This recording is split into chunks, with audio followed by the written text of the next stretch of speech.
Indian കയറ്റുമതിയിൽ കാപ്പിയുടെ കുതിപ്പ്.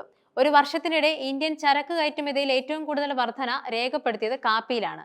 ഇക്കഴിഞ്ഞ സാമ്പത്തിക വർഷം 15,292 കോടി രൂപയുടേതായി കയറ്റുമതി ഉയർന്നു. ലോകത്തിലെ 7ാമത്തെ വലിയ കാപ്പി ഉൽപാദന രാജ്യമാണ് ഇന്ത്യ. ഈ വർഷം ജനുവരി ആദ്യ പകുതി മാത്രം 9,300 ടൺ കാപ്പി കയറ്റി അയച്ചതായാണ് കേന്ദ്രത്തിന്റെ കണക്ക്. കർണാടക കഴിഞ്ഞാൽ രാജ്യത്ത് ഏറ്റവും കൂടുതൽ കാപ്പി ഉൽപ്പാദിപ്പിക്കുന്നത് കേരളത്തിലാണ്. മൂന്നാമത് തമിഴ്നാടും. 2022-23 കേരളം ഉൽപ്പാദിപ്പിച്ചത് 72,425 മെട്രിക് ടൺ കാപ്പിയാണ്. ഇന്ത്യൻ കാപ്പിയുടെ ടോപ്പ് 5 ഉപയോക്താക്കൾ Italy, Germany, Belgium, Russia, UAE. സുഗന്ധവ്യഞ്ജന കയറ്റുമതിയിൽ 7.19% വാർഷിക വർധനയാണ് ഉണ്ടായത്. 2023-24 35,174 കോടി രൂപയുടെ കയറ്റുമതി 37,701 കോടി രൂപയായി കഴിഞ്ഞ സാമ്പത്തിക വർഷം ഉയർന്നു.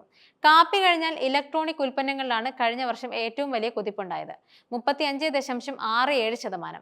2023-24 2.4 ലക്ഷം കോടി രൂപയുടെ കയറ്റുമതി കഴിഞ്ഞ സാമ്പത്തിക വർഷം 3.27 ലക്ഷം കോടി രൂപയായിട്ടാണ് വർദ്ധിച്ചത്. ഇന്ത്യയിൽ ഉൽപ്പാദിപ്പിക്കുന്ന ഐഫോണുകൾ അടക്കം ഇതിൽ ഉൾപ്പെടും. ഇന്ത്യക്ക് ചൈനയുമായുള്ള വ്യാപാര കമ്മി ഇക്കൊല്ലം 9,920 കോടി ഡോളർ എന്ന റെക്കോർഡ് ഉയരത്തിലെത്തി. ഇറക്കുമതി ചെലവും കയറ്റുമതി വരുമാനവും തമ്മിലുള്ള അന്തരമാണ് വ്യാപാര കമ്മി. കഴിഞ്ഞ വർഷം ചൈനയിൽ നിന്നുള്ള ഇറക്കുമതിയിൽ 11.5% വർധനമാണ് ഉണ്ടായത്. അതേസമയം കയറ്റുമതിയിൽ 14.5% ഇടിവുണ്ടായി. വ്യാപാര കമ്മി കുറയ്ക്കാൻ നടപടി ഉണ്ടാകണമെന്നാണ് ഈ രംഗത്തെ വിദഗ്ധർ ചൂണ്ടിക്കാട്ടുന്നത്. ചൈനയിൽ നിന്നും ഇന്ത്യ 11,346 കോടി ഡോളറിന്റെ ഇറക്കുമതി നടത്തുമ്പോൾ 1,425 കോടി ഡോളറിന്റെ മാത്രമാണ് കയറ്റുമതി.